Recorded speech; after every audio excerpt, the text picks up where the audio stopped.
사도신경으로 신앙 고백드리겠습니다.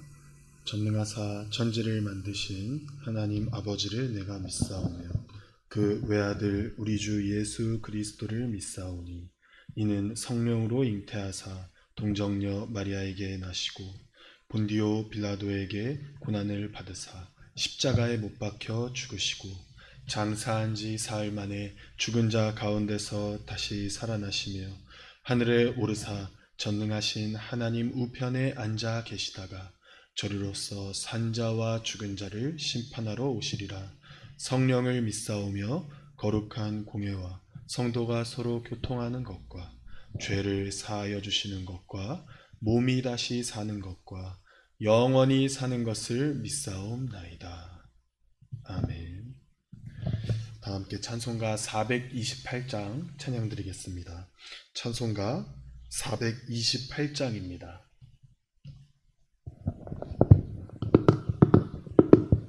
428장 찬양드립니다.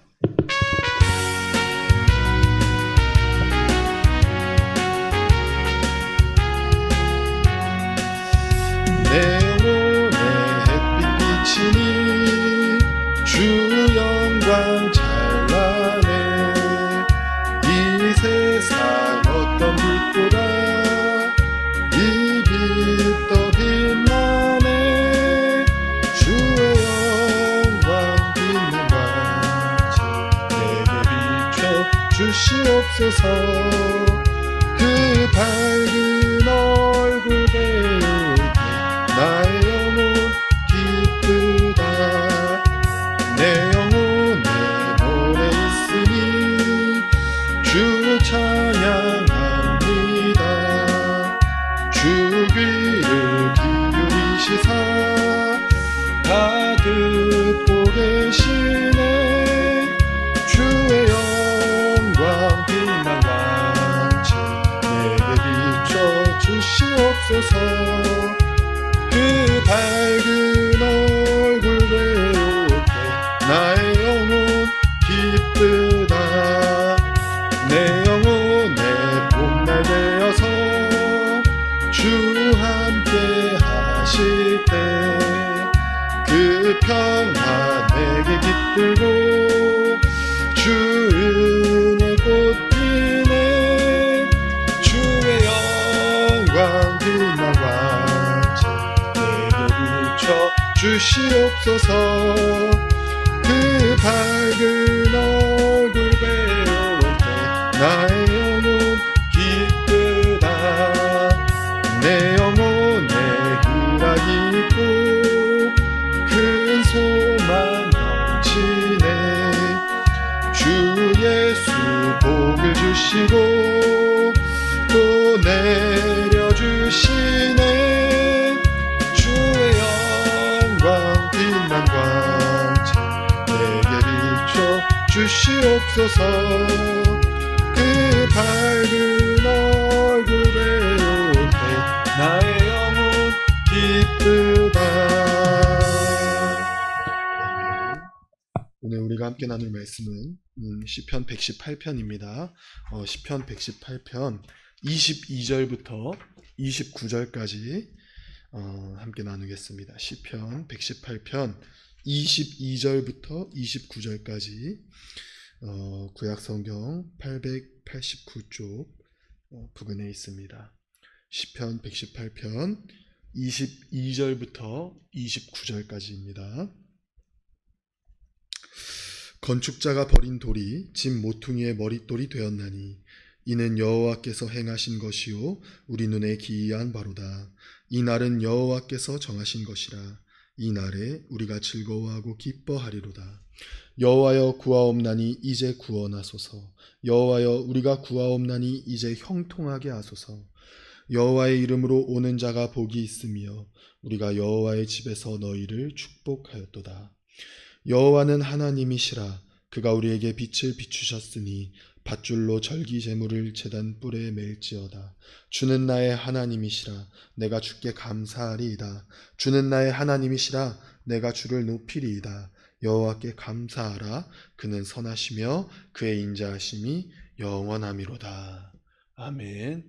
네, 오늘도 이 새벽에 화면 앞에 나오시고 또 하나님의 말씀에 귀를 기울이시고 기도의 자리를 지키시는 우리 성도님들에게 하나님이 주시는 귀한 축복이 함께하기를 주님의 이름으로 축원합니다. 오늘 본문은 시작과 끝이 동일합니다. 첫 절과 마지막 절이 똑같죠. 여호와께 감사하라. 그는 선하시며 그의 인자하심이 영원함이로다 라고 쓰여 있어요. 이것은 이 시를 읽고 또 노래하는 모든 성도에게 아주 강력히 촉구하고 있는 것인데요. 하나님께 감사하라는 겁니다. 시인은 하나님께 감사해야 할 이유를 이렇게 설명합니다. 그는 선하시며 그의 인자하심이 영원함이로다. 하나님이 선하시다는 것은 무슨 뜻입니까? 우리는 하나님이 선하시다고 하면 가장 1차적으로 하나님의 어떤 도덕적인 선을 떠올립니다. 즉 사랑이시고 따뜻하시고 오래 참으시고 자비하시고 긍휼하신 그런 의미의 하나님의 선을 떠올리죠.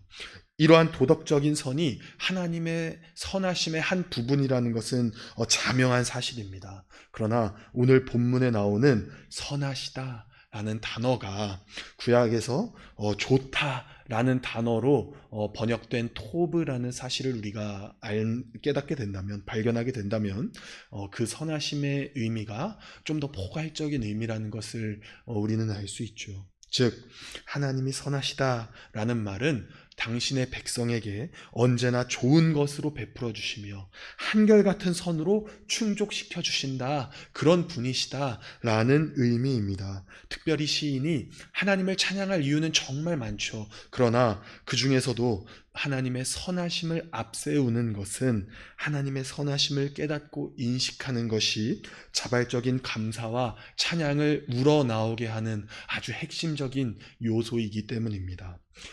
하나님이 우리의 삶에 베풀어 주시는 좋은 것을 한번 생각해 보십시오. 물질뿐만 아니라 화목한 가정, 그리고 건강한 신체, 또 마음의 평안 등등이 하나님이 우리에게 베풀어 주신 좋은 것들 아닙니까? 그런 것들을 생각하면 사실 감사하지 않을 것이 없습니다. 무엇보다 하나님 자신을 우리에게 주셔서 그분으로 인하여 참 평안을 누리고 세상이 어떻게 돌아가든지 상관없이 늘 만족하게 하심을 생각하면 하나님의 선하심이 우리의 삶에도 살아 역사하고 있구나, 우리는 늘 상기할 수 있습니다. 두 번째로 하나님께 감사해야 할 이유는 하나님의 인자하심이 영원하기 때문입니다. 인자하심.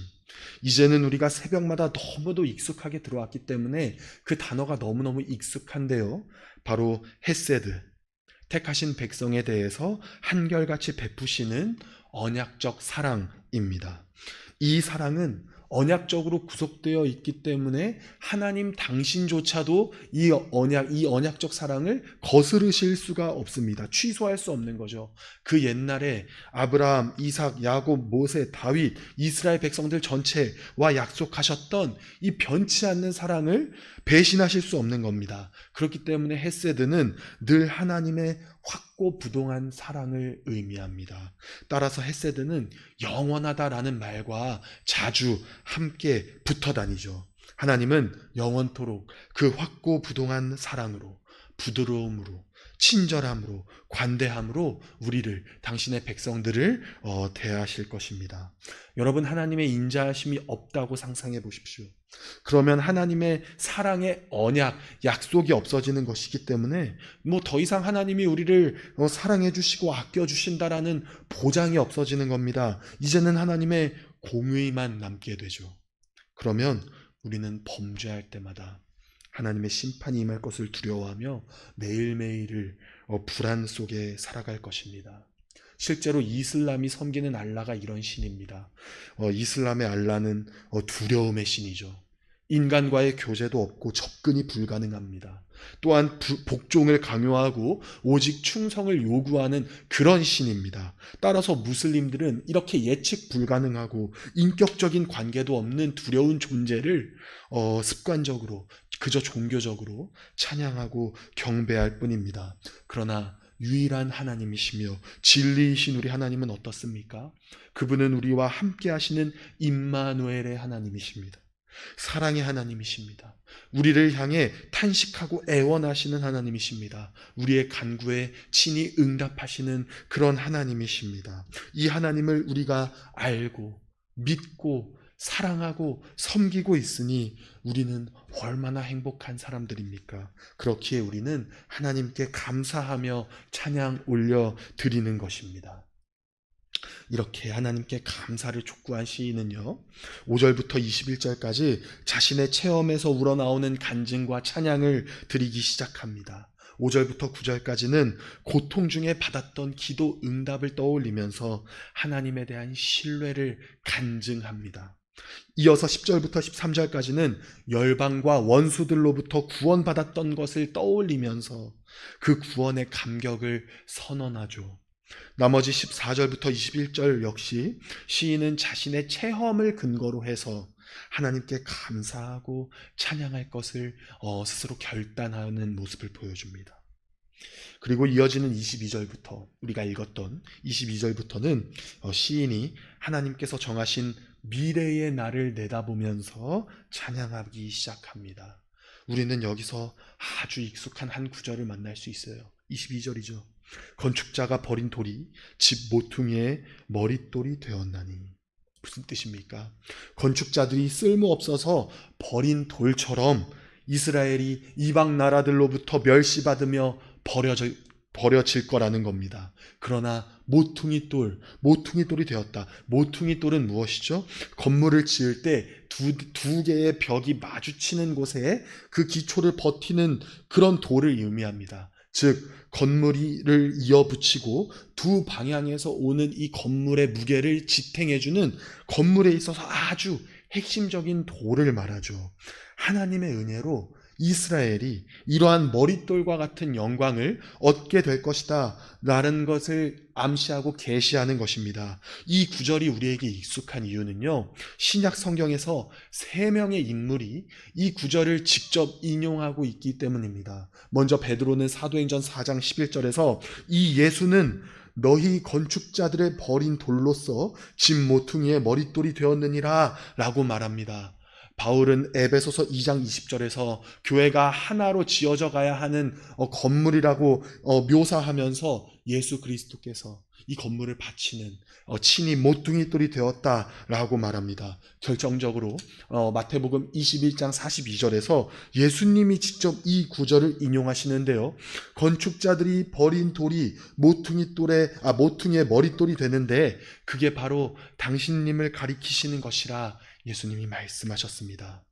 본문에서 시인은 하나님의 선하심과 인자하심을 기억하자, 그러면서 우리가 감사하자라고 촉구했습니다. 그는 과거의 체험에서 그러한 하나님의 성품을 직접 경험했고 이제 22절부터는 앞으로 있을 일을 성령의 영감을 받아서 기록하고 있습니다.